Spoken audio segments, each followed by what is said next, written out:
No, I would think it would be great because eventually in 50 years or something, this is probably going to become a lot more commonplace. Oh, we're going to have hologram phones. Where I would think it would kind of get funny, like to the point where like we go into space all the time and it's kind of like nonchalant, you know? Like people are like watching the in-flight movie the entire time instead of like looking out into space.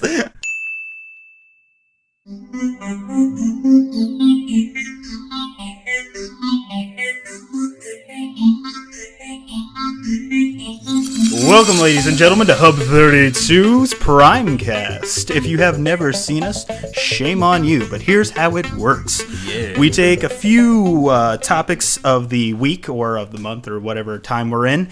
We talk about those on what we call the checklist. And then we go right into a main topic, which we spend a little bit more time and a little bit more in-depth on it. So today's topics are going to be Richard Branson's going into space. Ooh. Yeah. A wireless device that charges everything in your house. Then we're going to get a little bit deeper and go into a proposal in Charlotte over transgender rights. Putting that news deeply into your ear hole. Coming to you is me, Swoopy D. Swoopy D. Also known as Aaron Kirby. And to my right this time, to my right this time is Ginger V, also known as Anthony Roro. God damn it, Ginger V. All right, we're from the Jersey Shore. Yeah, if you've seen some of these shows in the past, you know that's he's a vegan. So. Currently not. He said once every episode. Yeah, every episode. Currently not with us actually this week, and we're crying over this. Is the Goliath David? Is David Sieber. Also known as Seabeard. Mm-hmm. The occasional host has been decommissioned. If you saw our video earlier this week, he had a surprise surgery where his pancreas almost exploded inside of his body. I don't even know what that is. His pancreas almost came outside of his body, basically. So he had to go in and have emergency surgery, and he's really not up for it. He's still recovering, and so we wish him the best. And I'm sure his pancreas didn't get taken out, by the way. It was his appendix. Appendix, whatever it was. I don't know. It was causing his colon to almost blow out of his. Whatever it was. Yeah. We wish him what's your speedy. spleen used for? We'll get into that next week. We'll put that up on the screen, maybe. I don't know. I was trying to say we'll wish him speedy recovery, but we will. We're gonna get right into the checklist. Do you want to go first, or should I? You can go first. All right. So jumping right in, Richard Branson has unveiled his new spaceship that is going to take you into space, and it's only going to cost you $250,000. Wow. So save your allowance and break open those piggy banks, boys and girls, because you can go to space for $250,000. And you know, folks, the Mile High Club, nah, that's for chumps. This is going to be the 63 or 65 mile High Club. 65 miles? I think that's what it was. It was. Let me pull it back up because it did say it. 62 mile High Club. Oh, okay. If it got to 69, that would have been hilarious. Perfect. That would have just been perfect. God. The 69 mile club. But basically, it's called the new spaceship is called the Unity. It's the one that he's just brought out after the whole pilot trouble thing that he just had on the previous ship. Mm-hmm. This one's named by Stephen Hawking. Like I said, it's called the Unity. He named it, and Richard Branson's actually going to give him a free ride into space once this all gets up and going. They haven't set a schedule for it or anything like that yet, so you do have some time to save up that money to go. He's actually already got quite a few people. He's already got 700 people that have already signed up. They're all celebrities or like private millionaires. Yeah. Well, I mean, for $250,000, yeah. Or that one dude that you see on Facebook. Oh, he quit his job during his break during McDonald's because he got $1 million. No, they're all Make-A-Wish kids. Oh no! Every single one's a Make-A-Wish kid. Damn it! We're not getting any money for this. No, dude, screw you. Yeah. It holds 6 passengers, 2 pilots. No flight attendants or anything, unfortunately. So there will not be any peanuts or sodas. Since it is a spaceship, is there escape shuttles? Not that they have said. I don't think they've gotten that far. I'm not sure. They did do that test. Remember the Red Bull test where the guy jumped from space and that was a test. I thought that was a guy just, no, I'm gonna do it. But yeah, it's gonna get taken up by another ship to 50,000 feet, and then that's gonna thrust its rockets up to 62 miles. So it's gonna be suborbital.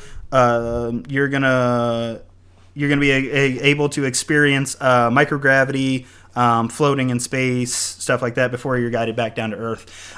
So it doesn't really list how long you're going to be in space. I'm guessing it's not like an extremely large amount of time. Well, for $250,000, you can do one now where they just take you really high in a 747 and then go at an angle and you have a minute of zero gravity, right. And that's expensive. So right. For $250,000, come on. Well, they did say you need to give us 10 minutes in space, bitch. Well, they did say that you're going to have to go through some type of pre-training, weightless training and stuff. The G-forces right, to kind of get used to being in space and everything. So you're probably going to do that giant V-dipping plane type thing, going up and down before you really get to Go up, yeah. What if they fucked with the guy? Like the Red Bull guy?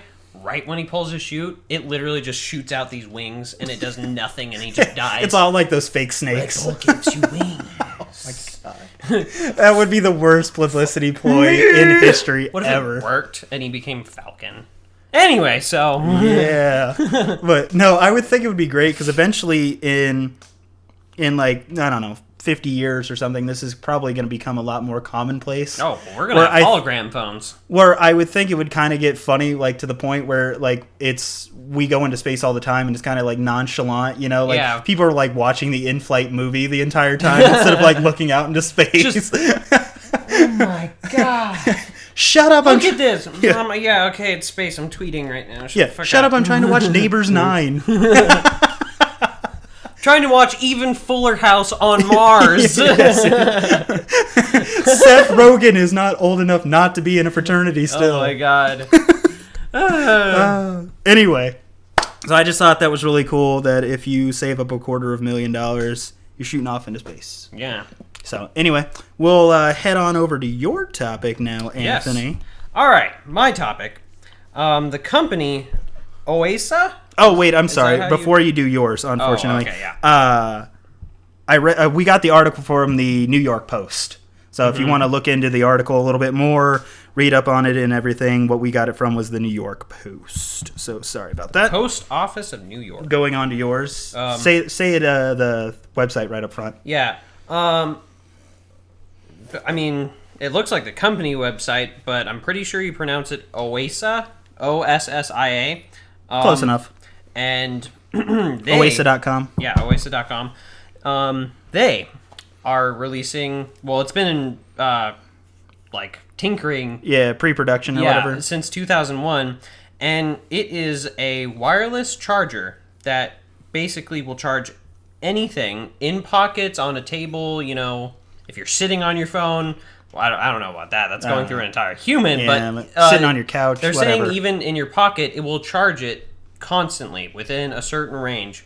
It is 1/5 to 1/3 the rate of a wall charger, but it is a constant. But it's a constant thing, right? Yeah. You don't have to go searching for your charger or whatever. Plug it in. You can have it sitting in your pocket and it's still charging, so you can just pull it out and be like, "Hey, somebody texted me and I have 80% battery now." In fact, it's called Coda, and what they even said as their main headline is, Coda is a new technology that challenges everything you know about wireless power. Wow.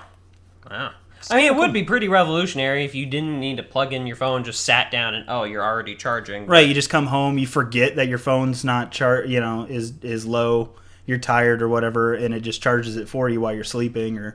And what that does is also, for the people that are really, really super concerned about safety, is it's safe. Because with all that extra room they had to work with, because it's, the main wireless charger, but it's kind of this block you plug in, they built in this safety that apparently, cuts off power so it can't have a surge and cause a fire. So that's kind of nice. This is actually going to be helpful for somebody I know, because one of the people I know, they are constantly breaking their phone chargers. Yeah. Because they don't pull them from the wall with their hand. They kind of just yank on the cord type. And it breaks either the point on the phone or to the charger. So since I've known them, they've bought like, I don't know, 5 or 6 different chargers because they keep breaking them. Yeah. So to have this in their room, just charging the phone or their tablet, or it says like remotes. Remotes, toothbrushes, controllers for the wireless door openers, all that kind of smoke stuff. Detectors, anything that can be charged that you put the chip on. Right. So it's not just for phones; it's for basically a lot of other things in that 30-foot radius. So if you put it in your living room, it'd just be all the electronics in your living room, which is kind of cool. And you wouldn't have to keep buying a charger every few weeks because you're breaking it. Especially the ones you buy like stores like Walgreens and stuff, the dollar cords, they break after like 2 days. But and it's also clean. It consumes energy only when there are devices present, and when they're done charging, it can shut itself off. And it can hibernate too. You can just set it to hibernate. So and the way it was saying it was doing it is it shoots out some kind of like an electric wave or something that bounces off to your RFID chip. Yeah, in the phone built on our patented smart antenna technology, Dakota keeps devices like smartphones and digital cameras remotely and automatically charged, so that your world is always connected.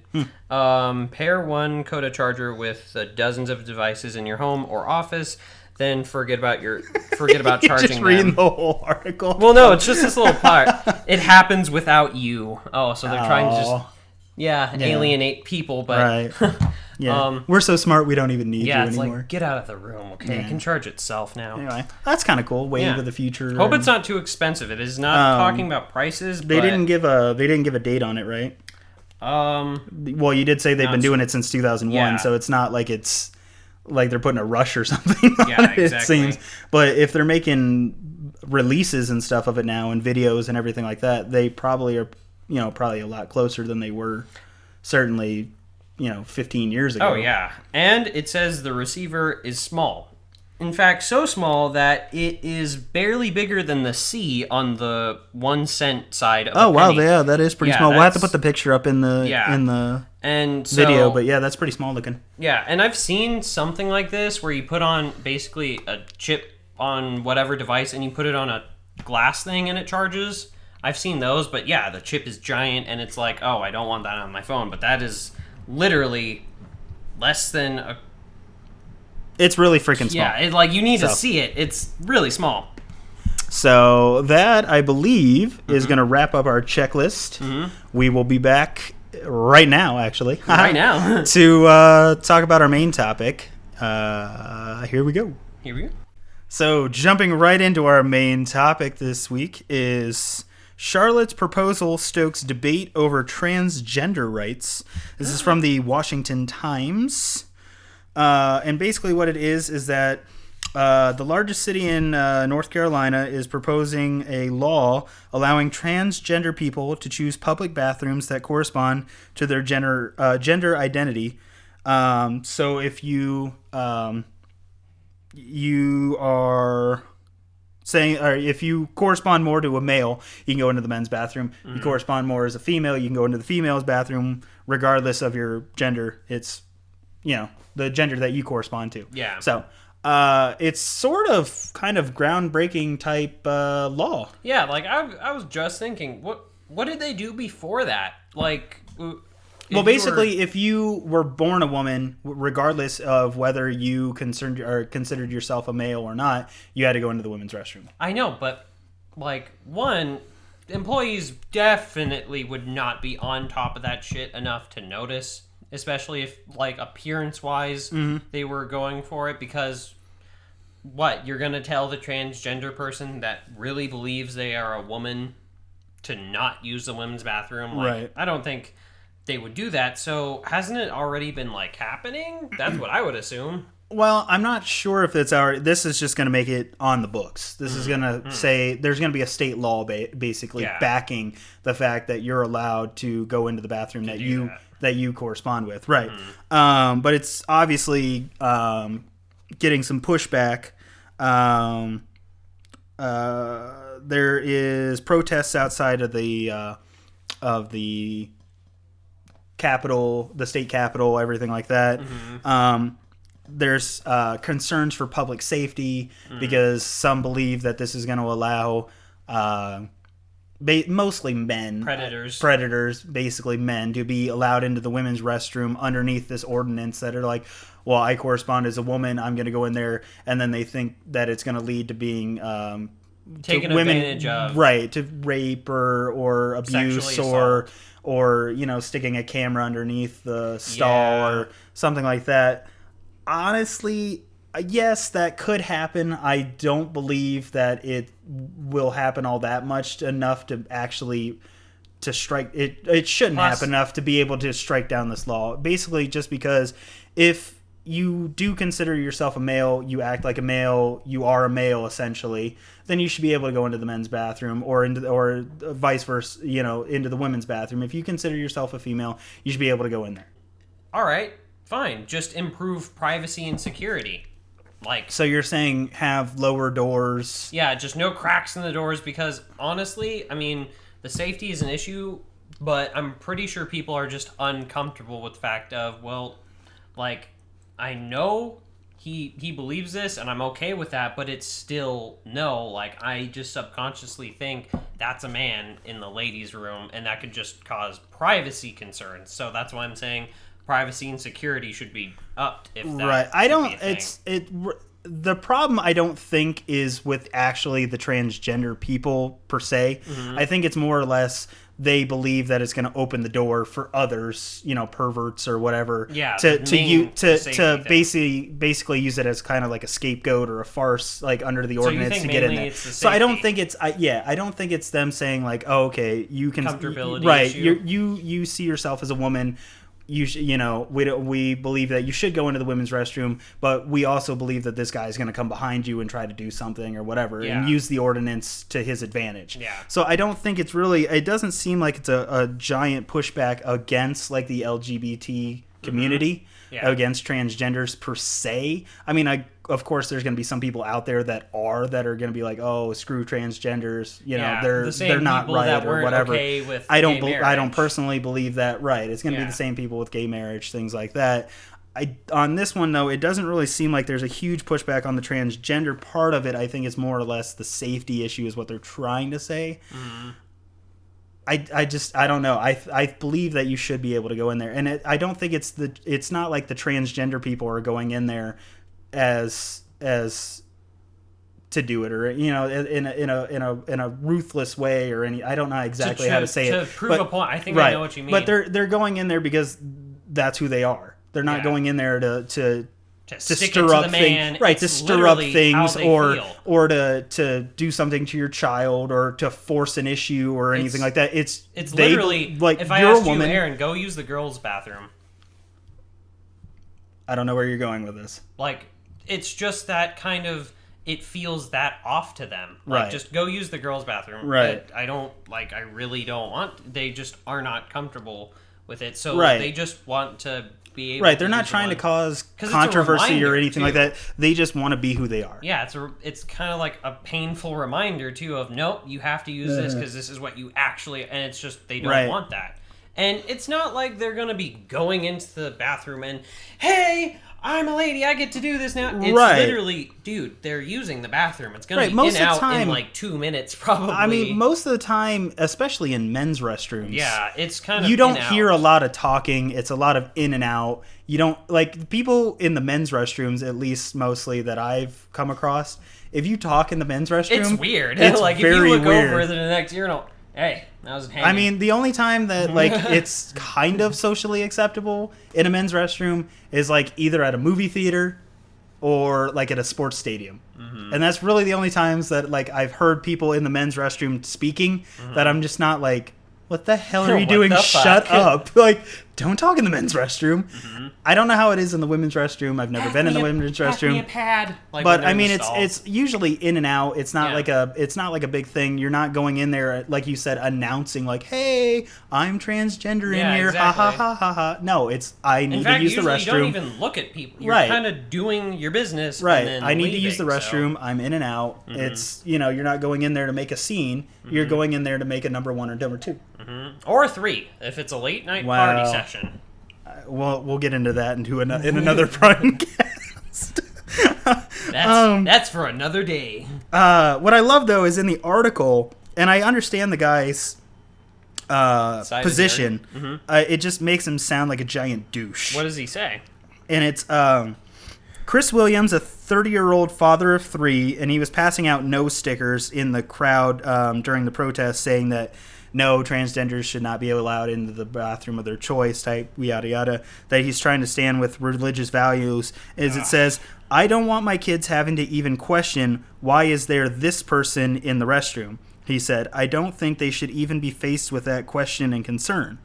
And I understand his concern. It just makes him come off like a giant douche of like, oh, I don't even want to have to bring up this issue to my kids. I want my kids to remain blind to the world. That, and it's like, dude, they're not going to. He's not going to. I'm transgender. Your kids are taking a shit or a piss. Like they're going to the bathroom. Right, you're going into the bathroom with the same purpose. Like, you're both going to the bathroom. The transgender people are not going in there to be like passing out pamphlets and stuff like, "Hi, I'm transgender. I'd like to talk to your kid for a minute about being transgender." Yeah, your kids won't go in there and then just look down and be confused at the fact, but that's a lady, but she's dressing like a man. Like, no, they're not going to give a shit. Really, in this day and age, it's more commonplace to see transgender people. Yeah, you should tell your kids. Right, I think kids in general are a little bit more open, and because they've seen it, they've had more experiences with it than maybe your parents or you or your grandparents, especially. I think kids are just a little bit more open, and they kind of just realize, like, hey, this is how it is. Like, we understand there's transgender people out there. I don't think it's as big of a shock to the children as some of the parents and stuff are trying to make it out to seem, I think. Because really, honestly, like, I don't have a problem with, like I've been in a men's bathroom in a public setting, and a woman has walked in and been like, the bathroom, or the line for the women's bathroom is way too long, I'm just going to pee in here. I've seen that multiple times, where they've, like, bust in, they go into a stall. Obviously, they're not going up to the urinal, but they that's all a separate thing. That's for another show. But they go into the stall, they go into the bathroom, they come out, they wash their hands, and they leave. And even though that is kind of scary, like to be taking a piss and then just hear high heel hit the door. All right, bitches, I'm taking over in here. Just, God! But there wasn't anything like, men weren't like, after she left, men weren't like, oh my God, there was a woman in the bathroom.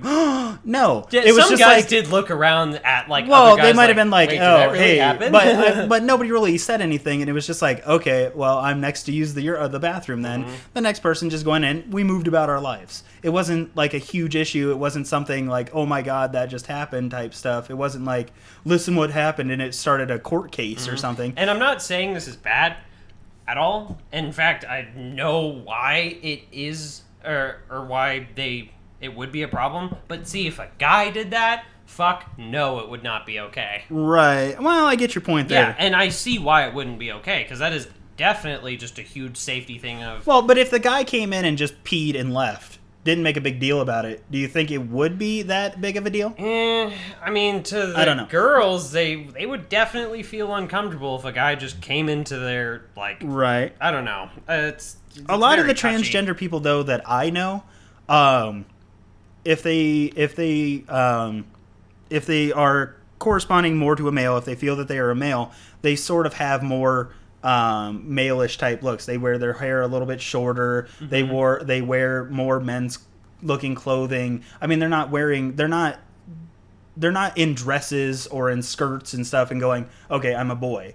No, I wasn't talking about trans. No, but I'm saying, guy. But that's what I'm saying, and so that's what I'm saying. Like, they're going in, they present themselves, if they are more mentally a boy, they dress more sort of more boyish. mentally a man. They have they have a their hair boy. usually a little bit shorter and everything like that. Most of the time, you don't even really recognize, because like I said, especially in male bathrooms and stuff, you're not really looking around a lot. Yeah. You may not even notice. It's the same thing maybe even in women's restrooms.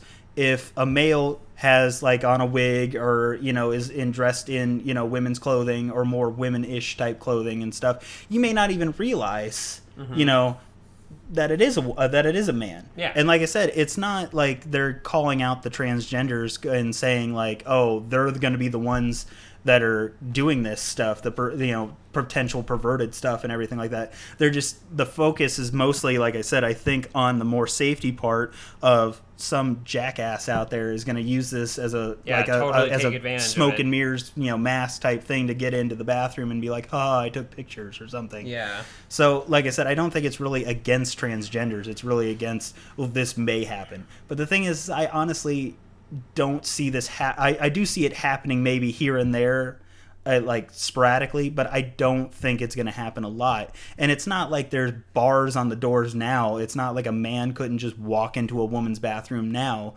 say it's late at night, knowing that there's only going to be one woman in there, that there's probably no one else around, that he couldn't go in there and sexually assault her or go into the next stall already and put a camera underneath the stall or whatever he wanted to do. There's not a bouncer outside of the bathroom saying like, sorry, you can't come in here. It could happen now. So it's not like, it couldn't happen now. They're just saying this could make a bigger rise to it, that they'd have a court case reason as to why they were in there. I don't see that happening. It's kind of just, I think that's kind of like a fluky thing. and I think that's not it's not from biased people. They are just voicing an honest concern, but it's not a very big concern. Not that I see anyway. There was I'm trying to look it up here in the article. Here it is. This is also a similar thing happened in South Dakota. South Dakota legislators recently passed a bill requiring students to use bathrooms corresponding to their sex at birth. So they're saying if you were born a female, you have to go into the female bathroom. If you were born a male, you have to go into the male bathroom. So they've put a thing on the books. But it hasn't been signed by the governor yet, so it's not actually a law yet. But they did pass the bill, but it hasn't been signed by the governor yet, so I don't know what they're going to do there. I don't think that's going to go through, because again, that's almost in violation not of religion, but of your very, very personal beliefs and preferences. Right. Also in Houston, they voted down a non-discrimination ordinance last year by the voters. That were the LGBT activists were worried that bathroom access fears would be used elsewhere to fight equal rights measures, and so it's a whole thing. But so wrapping up our Prime cast for today, that's going to be our topics. I hope you enjoyed. Please let us know in the comments maybe what your reactions are to our video. It's sort of a controversial topic out there, but that's kind of what we like to do. We like to spark comments and topics and get people talking about it, and that's what we like to do. So if you do enjoy us, go ahead and share it on Facebook, Twitter, MySpace if you're still in the 1990s. No, that wasn't 1990s, but it's all about music now, apparently. Weird. But anyway, so go ahead, tweet us, do everything like that you need to help us get subscribers, subscribe yourself, do whatever you can to help us make us bigger, because we love making content for you. We want to be able to share it with more people. If you think our voice is sexy, or you think Anthony's makeup is amazing, go ahead and comp that out and tweet that out. You're going to see it at the end. Yeah, you're going to see it at the end. You'll see it at the end card. But go ahead and like us, whatever you got to do. But thank you for listening today. And as always, this has been Hub 32. You were going to point to me. Thanks for watching. Oh, okay. Peace out. Bye. I can do a hot-ass duck face right now? Yeah. Yeah, I can. Yeah, you can.